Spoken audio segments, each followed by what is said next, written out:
Entender as relações geopolíticas do mundo é complicado.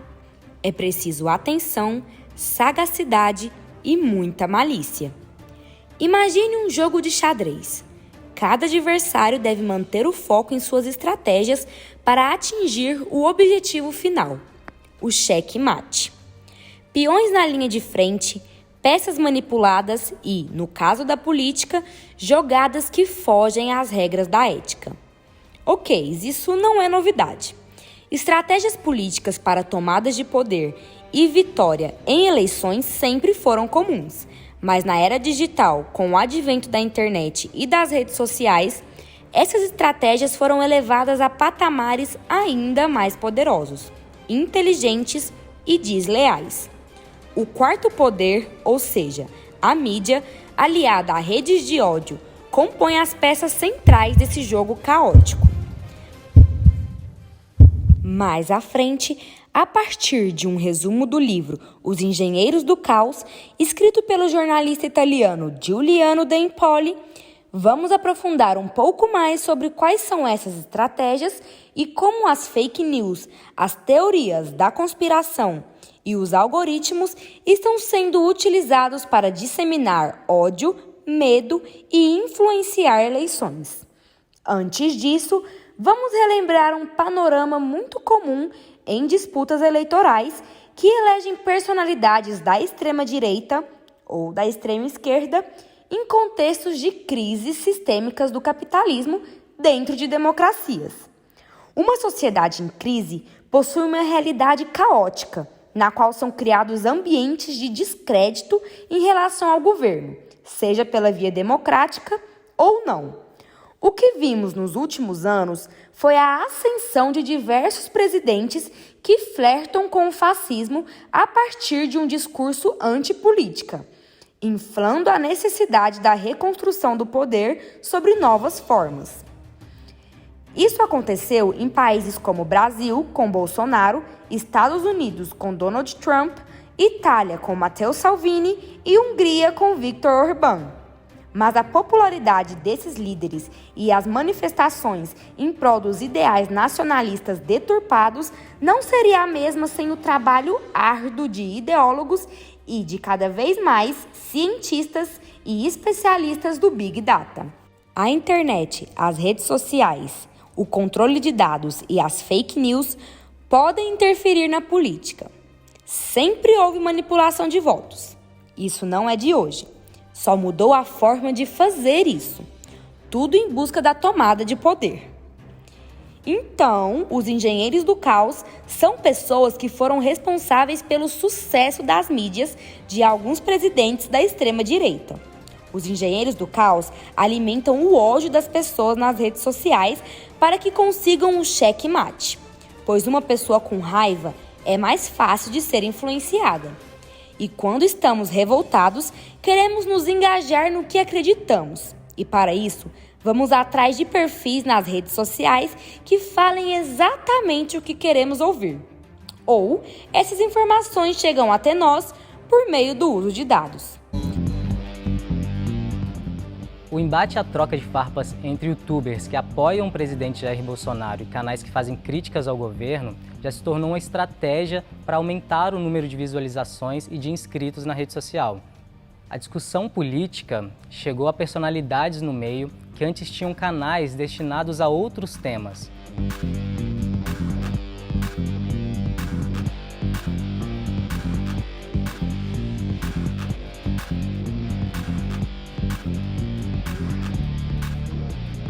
Agora, ele não é burro, ele é só idiota. A estratégia atacar para crescer não é tão nova na plataforma.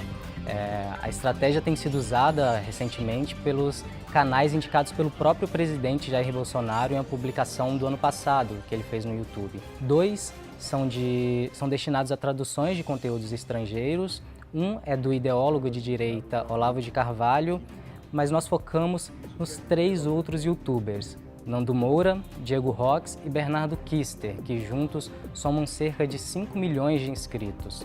Produzem conteúdo com pautas conservadoras, anti-esquerda, antipetista e 2 deles, o Bernardo Kister e o Diego Rox, também focam em postagens de cunho religioso. Entre os youtubers indicados por Bolsonaro, Nando Moura é o que tem o maior número de inscritos no YouTube. Outro fato estratégico é que uma mentira consegue afetar mais pessoas do que uma verdade.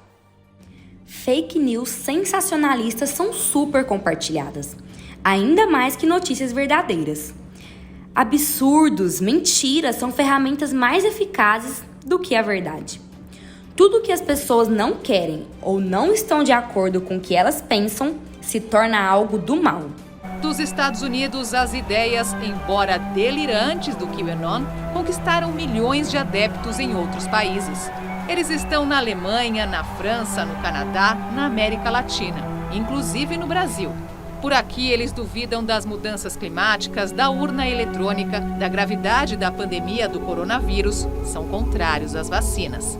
E o que os engenheiros do caos fazem?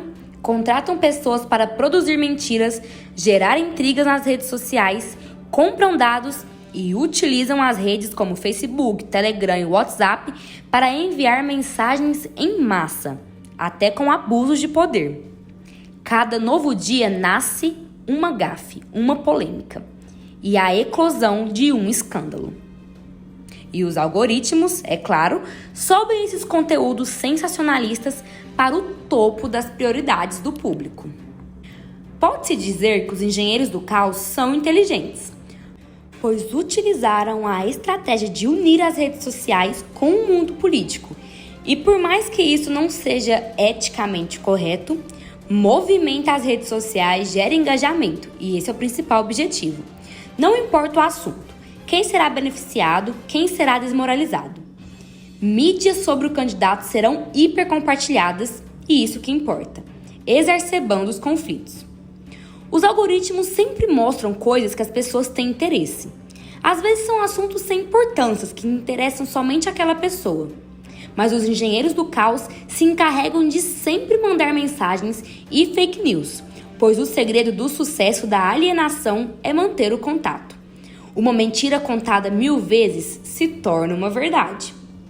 Assim, fica viável a construção de verdadeiras comunidades que apoiam movimentos na linha fascista e neonazista, por exemplo, que marcam encontros de modo online e até se encontram pessoalmente.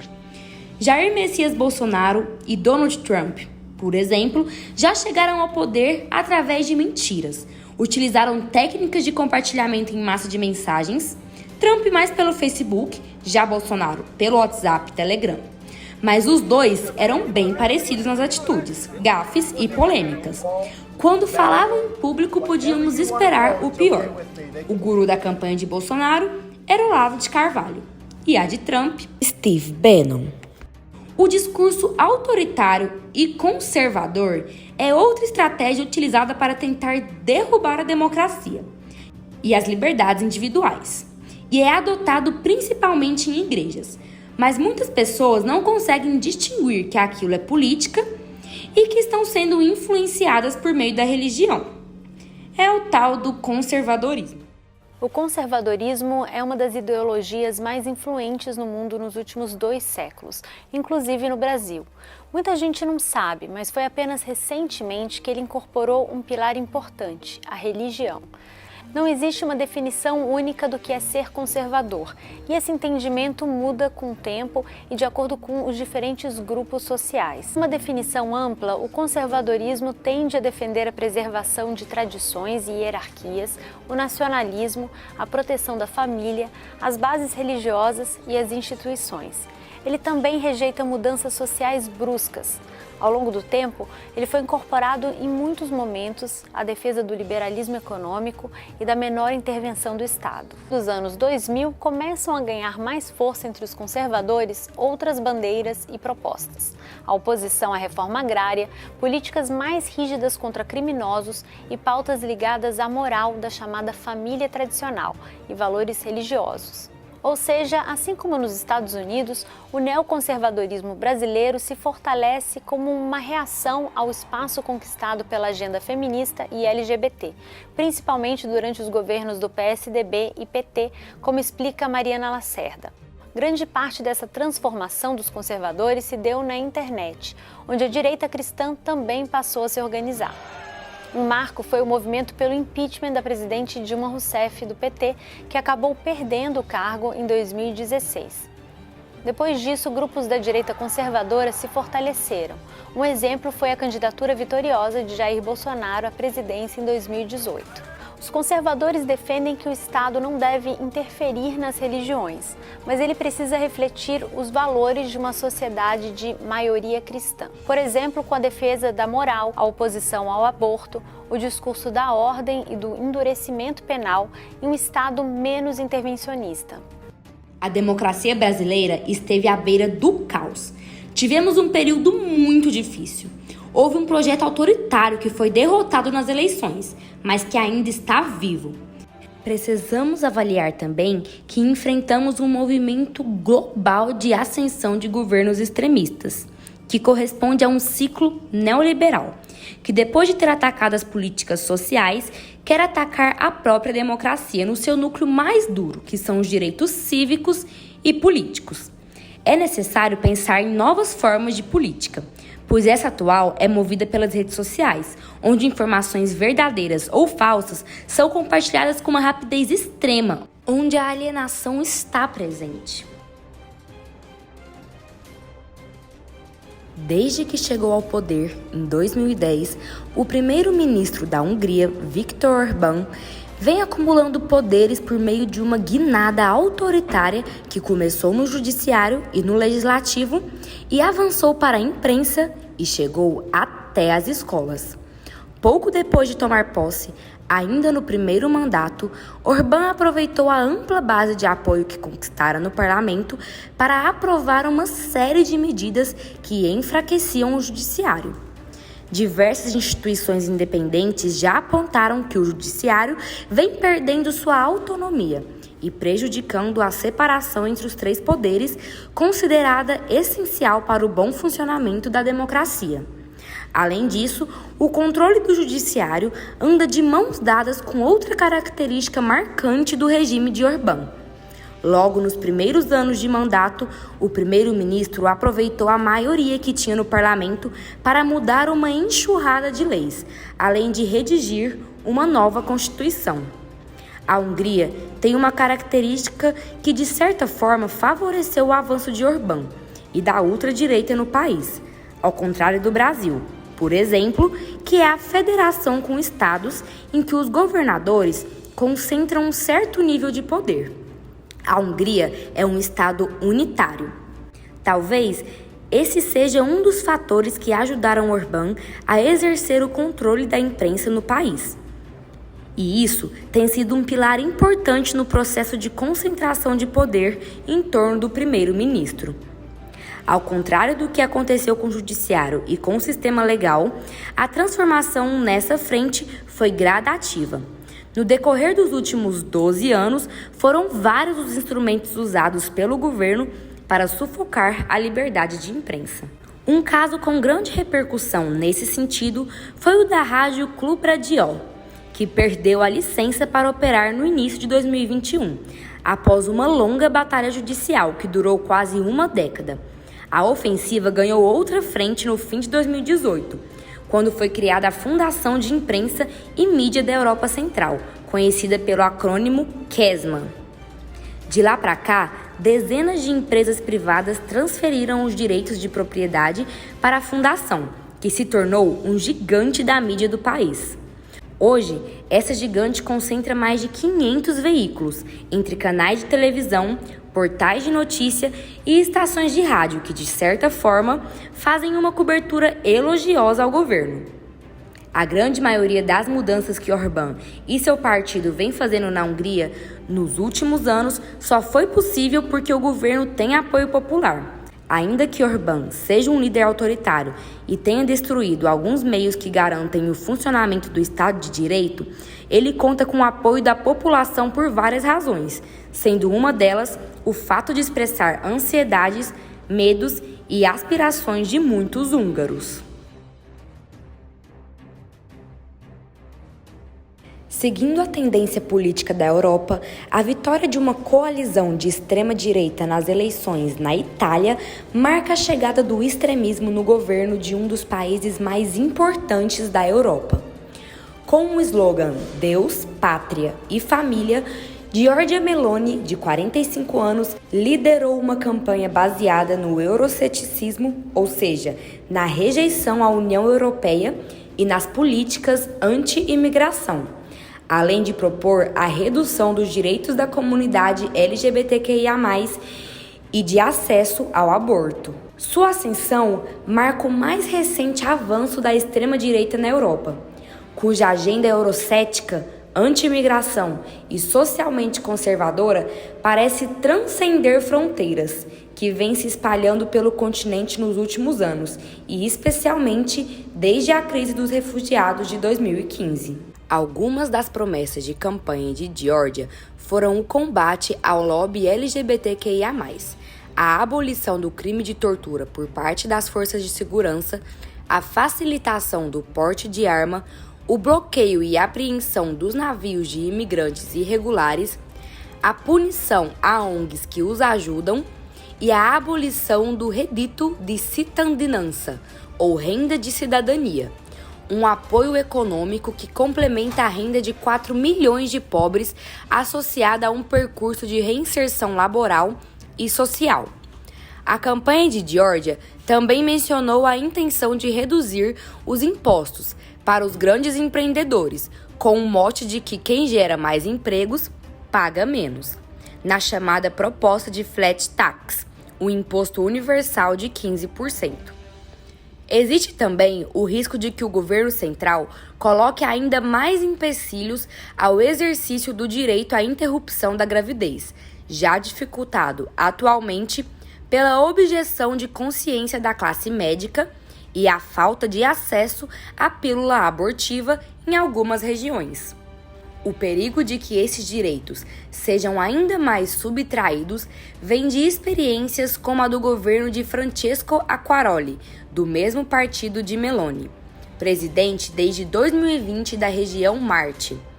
Como as regiões têm autonomia na gestão da saúde, Acquaroli limitou o direito ao aborto, impedindo o fornecimento da pílula abortiva até mesmo às clínicas privadas.